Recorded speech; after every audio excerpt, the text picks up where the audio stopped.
get a question often that says, should I invest in real estate or should I invest in stocks? We see a lot of financial plans that come in that people have an idea of growing a real estate portfolio. A client recently had 15 rental properties already, and they were only about in their early 30s. Very impressive. So yeah, the answer to the question is really ideally both.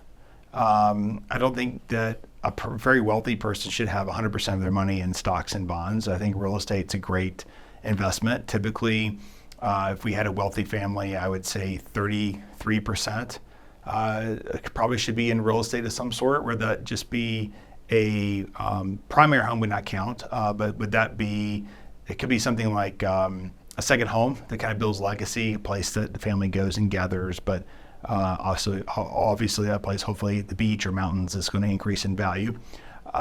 It could be multiple rental properties that aren't used for pleasure at all. They're just regular old homes that get rented out. On the flip side, I feel like if you get too much real estate but you don't have enough liquidity, that could cause some issues too. Typically, it's really hard to sell a house quickly, or if you do, it's not for the price that you would want. So for the people who have 100% real estate, I'd say, hey, you probably need to have, maybe at least 33% of your money in stocks and bonds if you want to be real estate heavy. The stocks and bonds don't have to be individual stocks. You can focus on index funds. And the same for people with 100% that are in stocks and bonds today. You don't necessarily have to buy a rental property. You could buy funds that focus purely on real estate and be that side of your portfolio versus having to actually go buy and rent something out. Also, don't forget about vacation properties too. If you had a second home or third home, you can always put those in an Airbnb or VRBO if they're in the right area, and you can generate income that way.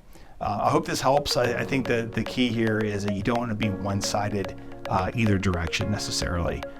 Thanks for watching.